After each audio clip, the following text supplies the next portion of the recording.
Hello everyone.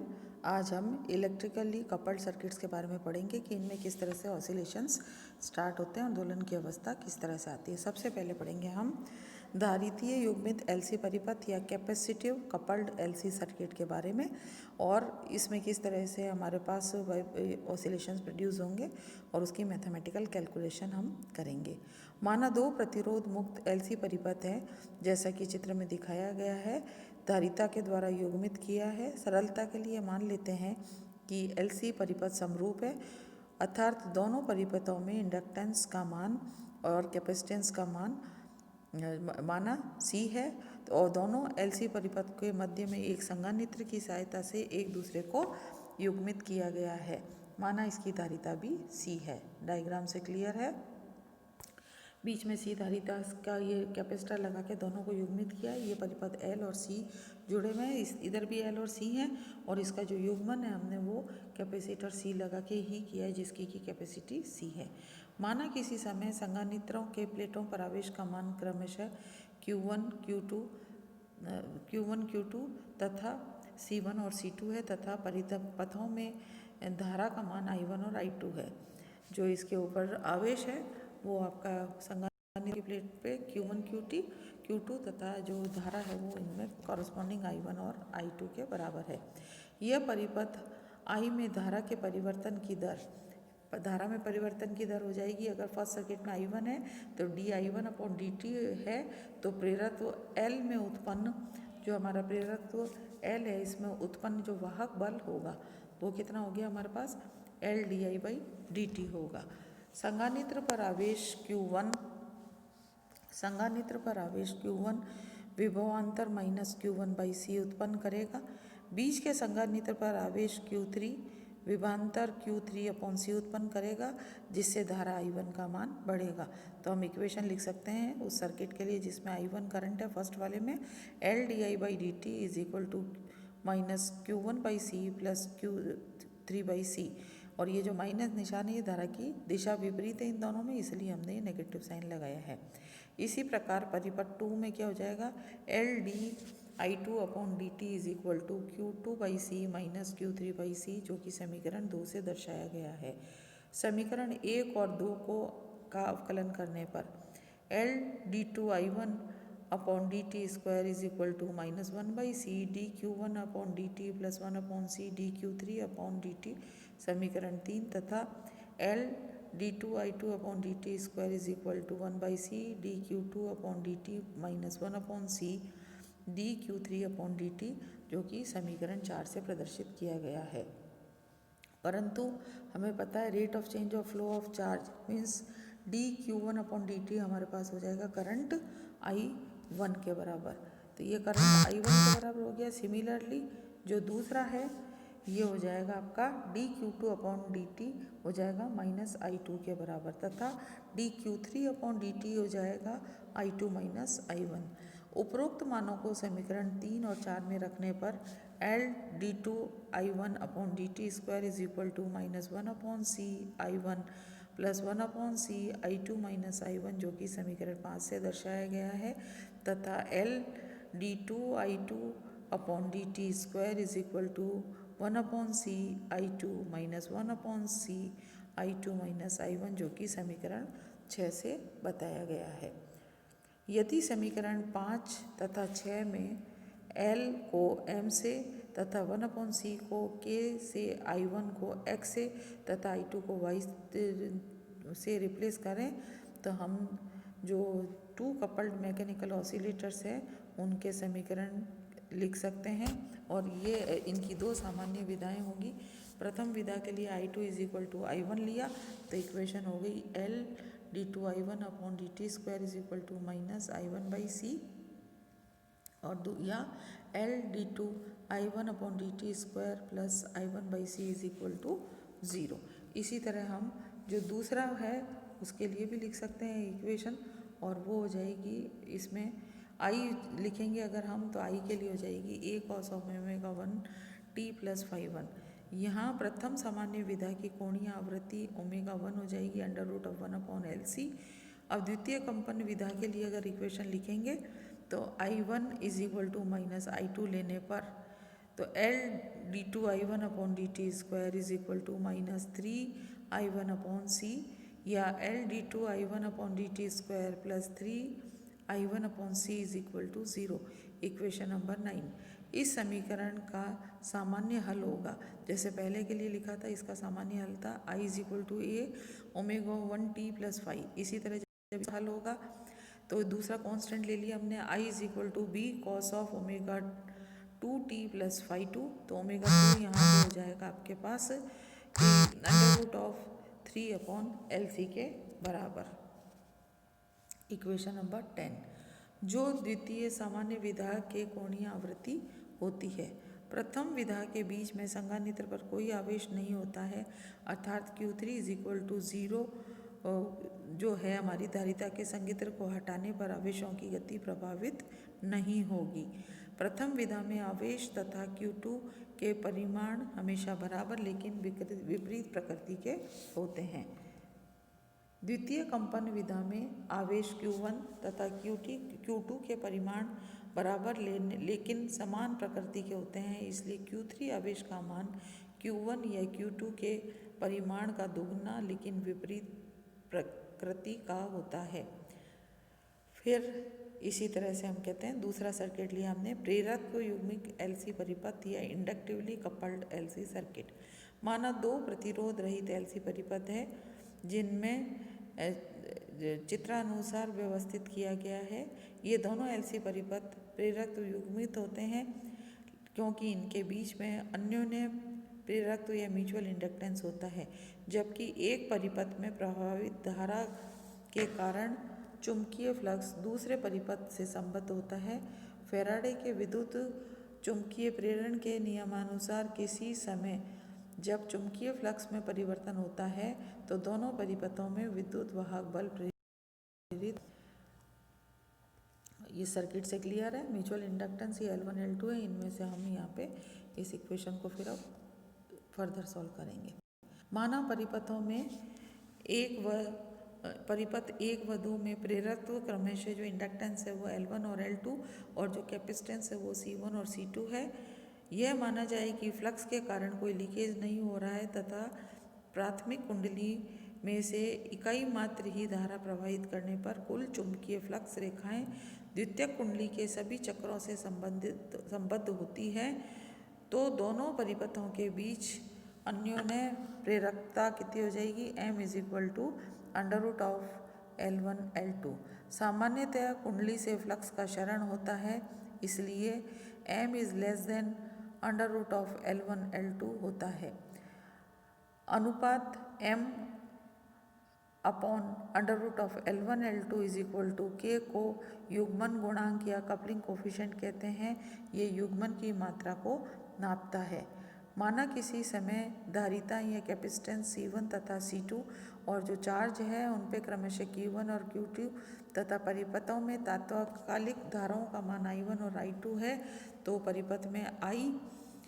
परिपथ 1 में उत्पन्न वोल्टता संघानित्र के विभवांतर के तुल्य होगी, अर्थात हम इक्वेशन लिख सकते हैं L/dI/dt plus M di2 upon dt is equal to Q1 upon C1। इस इक्वेशन को रीअरेंज करने पे L1 di/dt plus Q1 by C1 minus M di2 upon dt is equal to equation number 1।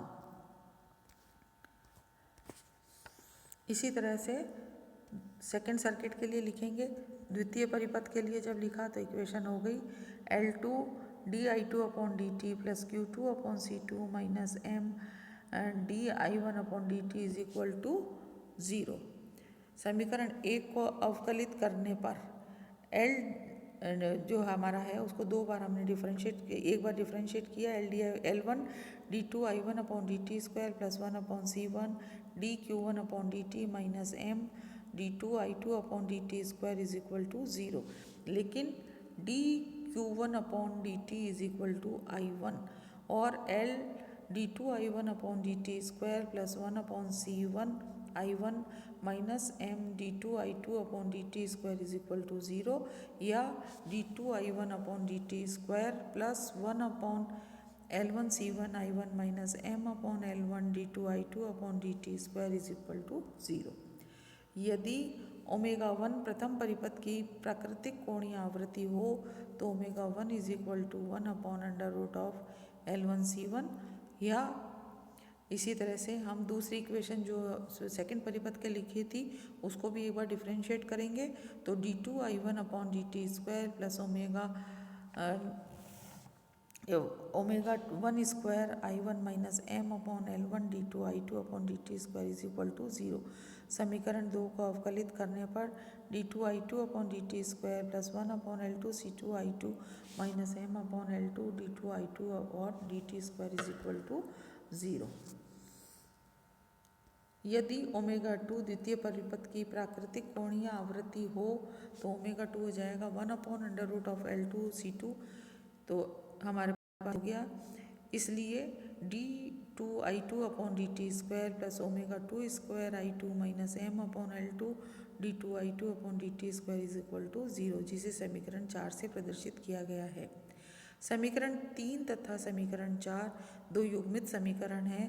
धारा के परिवर्तन की सामान्य विधा ज्ञात करने के लिए माना कोई विधा कोणीय आवृत्ति ओमेगा तथा कला नियतांक फाई पर प्राप्त होती है तो I1 is equal to A cos of omega t plus phi, similarly I2 is equal to B cos of omega t plus phi, equation 5 और 6। समीकरण 5 तथा 6 को दो बार अवकलित करने पर D2 I1 upon DT square is equal to minus omega square I1, similarly D2 I2 upon DT square is equal to minus omega square I2।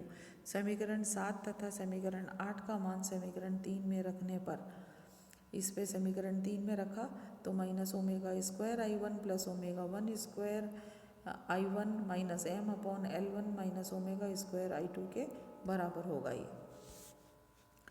फिर हम लिख सकते हैं इसी इक्वेशन को फर्दर सॉल्व करें तो कि I1 जो है I1 omega 1 square minus omega square plus M upon L1 omega square I2 is equal to 0 और I omega square minus omega 1 square is equal to M upon L1 omega square I2, और यहाँ से हम equation निकालें I1 upon I2 की तो हो जाएगी M omega square upon under root M omega square upon L1 omega square minus omega 1 square, जो कि समीकरण 9 से प्रदर्शित किया गया है।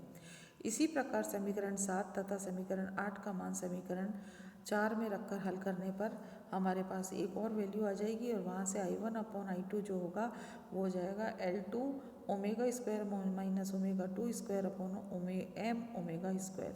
अतः समीकरण 9 और 10 के अनुसार जो है इसको किया है। अन्योन्य प्रेरक के कारण प्रतिबाधा मान लेते हैं Zm minus J omega M है। प्राथमिक परिपथ में IP के कारण द्वितीय परिपथ में वोल्टता IP Zm उत्पन्न होगी। युग्मित परिपथ के तुल्य परिपथ के अनुसार IP Z1 plus IP ZL1 plus is equal to E plus IS Zm। Similarly दूसरे के लिए IS सेकेंडरी जो है उसके लिए पहला प्राइमरी सर्किट के लिए, दूसरा आपका सेकेंडरी के लिए, तो IS ZL2 plus IS Z2 is equal to IP Zm। यदि Z1 प्लस ZLM को ZP तथा Z2 प्लस ZL2 को ZS लिखें तो इक्वेशन हो गई IP ZP is equal to E plus IS Zm और IS ZS is equal to IP Zm, equation 3 और 4। समीकरण 4 से IS का मान समीकरण 3 में रखने पर आ गया IP ZP minus E is equal plus P Zm square upon ZS और IP is equal to E upon ZP minus Zm square upon ZS। अतः प्रभावी निवेशी प्रतिबाधा हो जाएगी E अपॉन IP और ये हो जाएगी ZP minus Zm square upon ZS के बराबर। यदि द्वितीय परिपथ में लोड न होता अर्थात परिपथ खुला होता तो ZS इन्फिनिटी होती। तो ये सब वैल्यूज़ रख के और प्राथमिक परिपथ के लिए अगर वैल्यू निकालेंगे तो प्रतिबिंबित या परावर्तित प्रतिबाधा हो जाएगी minus Zm square upon ZS के बराबर। उदाहरण के लिए जो चित्र के अनुसार एक ट्रांसफार्मर में युग्मित परिपथ पर करते हैं, हम विचार करते हैं। इस जैसे ये बनाया परिपथ, इसके अंदर से तथा इस परिपथ में Z को R1 प्लस जे ओमेगा L1 और ZS is equal to R2 plus J omega L2 तथा ZM is equal to j omega M होगा। यदि प्रारंभिक कुंडली में फेरों की संख्या N1 है व द्वितीय कुंडली में फेरों की संख्या N2 और प्राथमिक कुंडली के एक फेरे में एकांक धारा प्रवाहित होने से उत्पन्न चुंबकीय फ्लक्स फाई है, तो फ्लक्स क्षरण नगण्य मानते हुए एकांक धारा के पूर्ण कुंडली से उत्पन्न फ्लक्स N1 फाई है, जो कुंडली के प्रत्येक फेरे से संबद्ध है। अतः एकांक धारा के कारण पूर्ण कुंडली से संबद्ध फ्लक्स का मान N1 into N1 phi equal to L1, जो कि स्वप्रेरकत्व या सेल्फ इंडक्शन के बराबर होगा।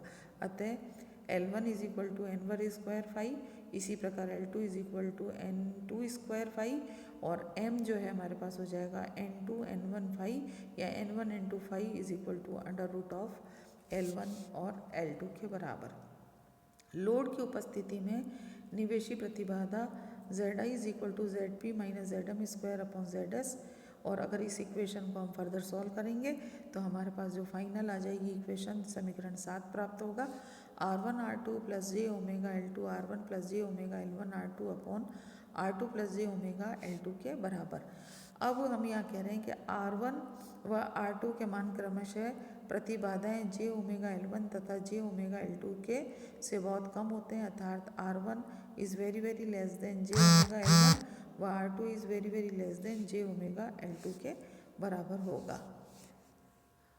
अतः R1 को न्यूमरेटर तथा R2 को डिनोमिनेटर से तुलना के रूप में नगण्य मानते हुए Zi आ जाएगा J omega L2 R1 plus J omega L1 R2 upon J omega L2 is equal to R1 plus R2 upon L2 upon L1, और R plus R2 upon N2 upon N1 का whole square. इस प्रकार load परिपथ R2 का प्रारंभिक परिपथ में योगदान R2 upon N2 upon N1 whole square होगा, जो प्रतिबिंबित या परावर्तित प्रतिरोध है।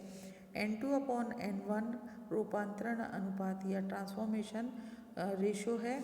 अतः ट्रांसफॉर्मर में प्रतिबिंबित प्रतिरोध लोड प्रतिरोध अपॉन रूपांतरण प्रतिरोध के स्क्वायर के बराबर होगा।